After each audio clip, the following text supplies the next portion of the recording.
Bismillahirrahmanirrahim. Assalamu alaikum. Welcome to Capital Talk.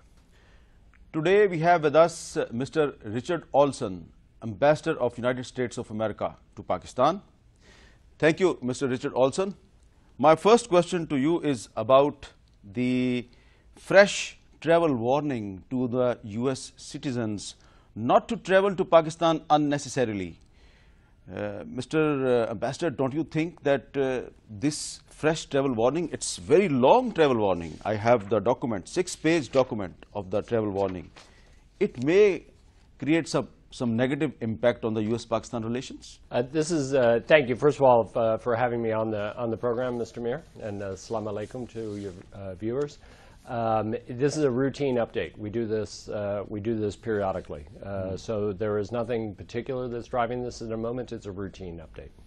It's a routine update. It will not affect the working of the US consulate in Karachi, Lahore, and the working of the US embassy in Islamabad. It doesn't have any impact on those operations. We have our operations, unfortunately, in Lahore continue to be suspended. Our public operations, although some of the status of the people of our staff has shifted a bit, but that's an internal matter. But we continue to be active in Punjab, and our teams travel regularly down to Lahore. Ambassador, you must have seen the newspapers of this morning. Almost all the newspapers in Pakistan, they carried this story from the Washington Post that drone strikes curtailed on Pakistani request, quoted US officials. And let me quote the Washington Post story. The Obama administration has sharply curtailed drone strikes in Pakistan after a request from the government there for restraint as it pursues peace talks with the Pakistani Taliban. Would you like to comment on that? Well, let me say a few things. First of all, as you know, I'm very constrained on what I can say on operational matters, and I won't get into specifics. On the question of the talks, as I've said repeatedly, and as Washington has made clear, this is an internal matter for the government of Pakistan.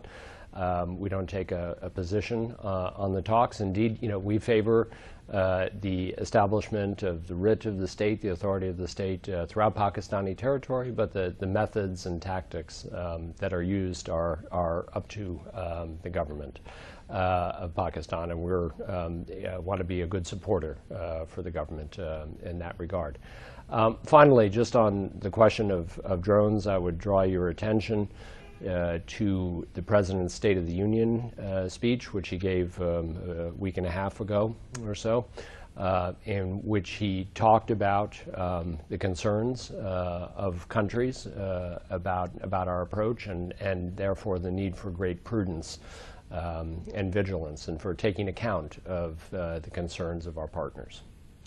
And any particular reason of a long pause in drone strikes? Because there is a long pause. Well, as I said, I'm not going to be able to get into any specific operational issues, but I would again draw your attention to the President's State of the Union address, President Obama's address to the American people on January 28th. And, of course, the speech that he gave last year at the U.S. National Defense University in Washington, D.C. That lays out, I think, pretty clearly our position. So then I will go to the recent talks held in Washington, United States and Pakistan, and then maybe you will tell us something about the drone strikes. Any good news? Well, yeah, I'm happy to say that there's good news on the strategic dialogue.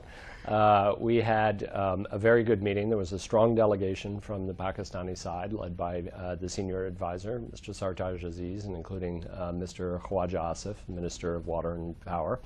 And there was a strong delegation on our side, headed by Secretary Kerry. And we covered the full range of our strategic relationship. This was not, by the way, about talking about all the specific issues that we talk about on a day-to-day basis. It was more about strategic alignment and talking about the convergence in our interests, and where there are divergences, to talk candidly as partners about them. I like the way Mr. Sartaj Aziz characterized the overall talks and the relationship. He talked about the relationship between the United States and Pakistan being on a positive trajectory. And one of the things that we did in the strategic dialogue is reviewed the working groups that have been meeting, the 5 working groups that are under the rubric of the strategic dialogue. And in there, you asked for some good news. I think we had a bit of discussion, in fact, substantial discussion, of what the United States is doing to help Pakistan in energy. And we reviewed the projects that we have had over the past 4 or 5 years, which have added 1,000 megawatts to the national grid, and that's 3 hydroelectric facilities and 2 thermal projects. In addition to that, we talked about technical cooperation. Minister Khawaja Asif visited with his counterpart, our Secretary of Energy, Mr. Moniz, and they talked about ways in which our extensive research in various fields, such as non-conventional gas, renewables, could be made available to Pakistan in terms of technical cooperation. So we think that was a very positive set of engagements. Ambassador, what are the main hurdles in making good relations between Pakistan and United States? Let me rephrase my question. What are the main challenges, not hurdles, what are the main challenges in making good relations between US and Pakistan? Well, the first thing is that there are more convergences than divergences. We feel that with regard to important regional issues like Afghanistan, there's a convergence. We're both supportive of a reconciliation process, an Afghan-led and Afghan-owned process. And we understand that that's a complicated thing to bring about, but I think Pakistan and the U.S. are aligned in that regard. We both are aligned in terms of not wanting interference from the region within Afghanistan, especially after December 31st, 2014, after the end of this year, when we were planning for a drawdown of U.S. forces, and Afghanistan will accomplish its transition. With regard to other regional issues, we applaud Prime Minister Nawaz Sharif's outreach to India, and we're very supportive of restarting the composite dialogue and dialogue between India and Pakistan on a variety of issues. So I think more than there were a lot of convergences. There are, of course, areas that are a little more contentious, and we talked about those as partners. We talked about cross-border militancy. And we made our points, which I think are probably quite well known, about our concerns about the presence of non-state actors on Pakistani territory that imperil us. And Pakistan also shared its views on its concern about non-state actors that threaten Pakistan's security. And what about Dr. Shakil Afridi? Well, as I say, this was about strategic alignment. We were having a strategic dialogue about our interests, and primarily, on the convergence. It was not a review of every single issue on the bilateral agenda. We have a lot of dialogue about this, and we do have a dialogue on that topic. But it's not. The strategic dialogue is really about strategic questions. And don't you think that the Shakil Afridi case is also related with some strategic issues? Well, I don't know. Do you think it's related with some strategic issues? Because the operation against Osama bin Laden was a strategic operation. Well, we think that Osama bin Laden represented a threat to not only the United States, but to Pakistan, indeed to all of the world. In that regard, I think our position on Dr. Shakil Afridi is well known. I think that one of the things that all of us have been doing is working to put the difficult time from 2011 behind us and to focus on areas looking forward where we can work together in a spirit of partnership. So does US intends to make any deal on the release of Shakil Afridi? I'm not going to get into any speculation. Okay. Our position on Dr. Shakil Afridi is I think pretty well known, and I would just leave it at that. And Ambassador, can you say anything about Dr. Afia Siddiqui? Dr. Afia Siddiqui was convicted. It's a matter that's under judicial attention in the United States. We have heard that there is interest in a possible so-called in looking at a prisoner transfer. Unfortunately, there's no legal mechanism between the United States and Pakistan in that regard. But if there were to be, we would of course look at it. Ambassador, you mentioned earlier about the energy needs of Pakistan, and you know that Pakistan is facing a big energy crisis.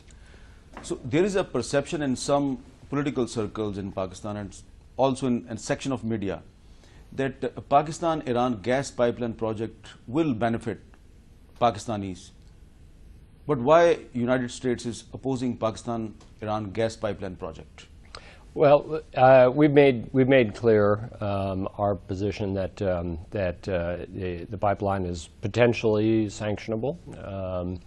I say potentially because, of course, we wouldn't know for certain until something actually was presented as a legal matter. But it certainly appears to run against the spirit of U.S. sanctions. Now, let me say, and we've made that position very clear to successive governments in Pakistan.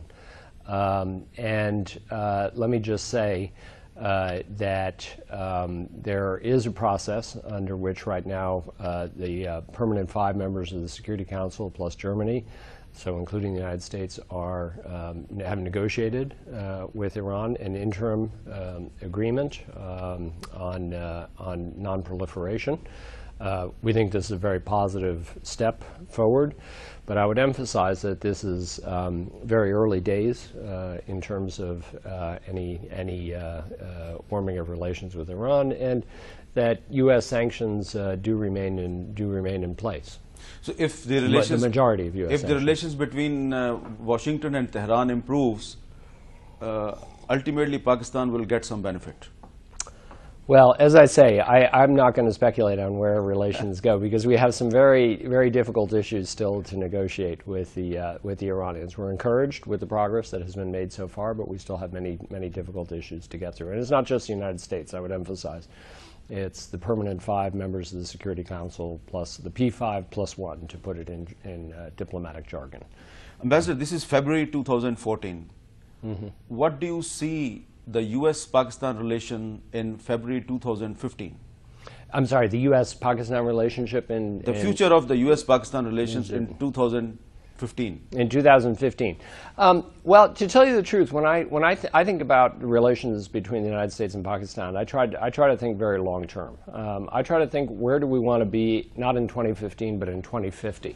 Where do we want to be for the time when Pakistan is, one of the 4th largest country in the world demographically, an important country within the region and indeed globally, a country with nuclear weapons, an important partner for the United States. And so this is why I think that we want to focus on long-term issues. We want to focus on energy, which is of paramount concern to most Pakistanis.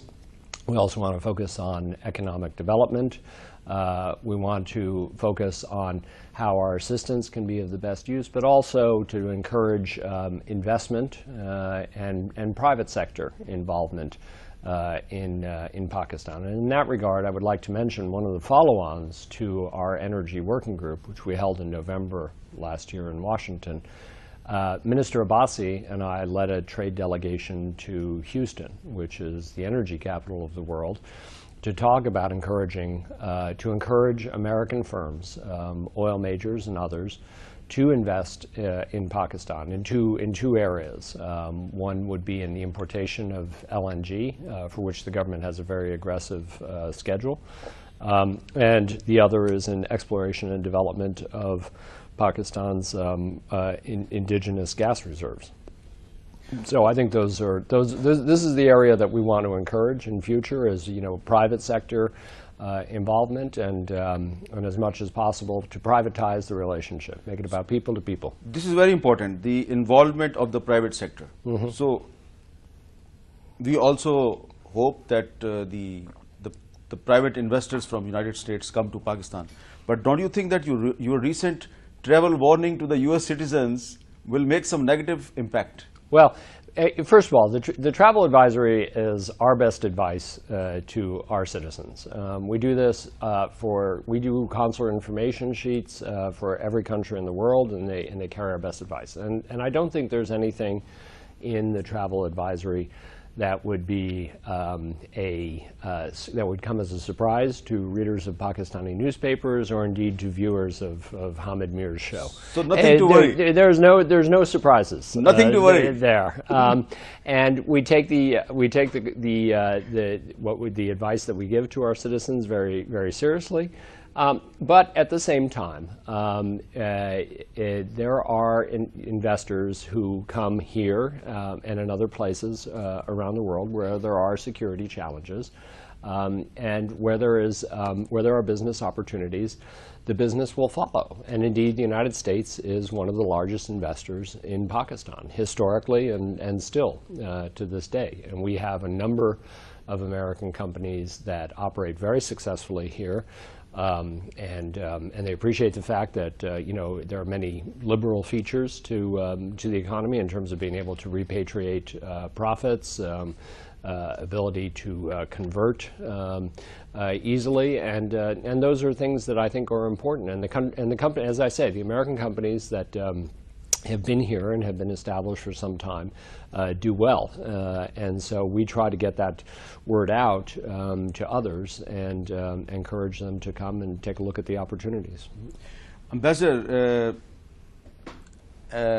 unusual question for you, unexpected question for you, if you don't mind. Okay.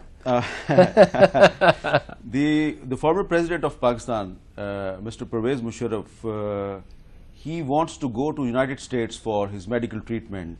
Yeah. But he's also required in the Pakistani courts. So would you like to say anything? What is the stance of the US government on Musharraf? We don't take any position on any case that's under judicial review in Pakistan, and we have been careful not to give advice on this particular matter. We of course had relations with Mr. Musharraf's government, but it was he was the head of state of Pakistan when we had good relations with Pakistan. So I don't think I want to offer any commentary on his status, or indeed on any of his future travel plans. Okay, my last question. Ambassador, 2014 is very important for United States, for Afghanistan, and also for Pakistan. But the Afghan president, Mr. Hamid Karzai, is not signing a security agreement with United States. Mm-hmm. So don't you think that if it is delayed, the security of the whole region will be compromised? Well, we would very much like to see the bilateral security agreement between the United States and Afghanistan. We think it, as you say, it's good for Afghanistan, it's good for the region, and it constitutes Afghanistan's invitation for a residual force to remain in Afghanistan. But more importantly, I think it would be seen as a sign by the international community of assurance that the entire structure for transition that has been put in place several years ago, including commitments for international assistance, were made at Bonn and Tokyo we'll be able to proceed smoothly. So we hope that the bilateral security agreement will be signed. Unfortunately, we have no alternative but to plan for other contingencies, including the possibility that it would not be signed, in which case we would be planning for having no U.S. forces after December 31st, 2014, the so-called zero option. But our preference, and we think strongly, it would be good for Afghanistan and good for the region to conclude the BSA. Thank you, Ambassador Richard Olson. Thank you. Now we will take a break and we will come back.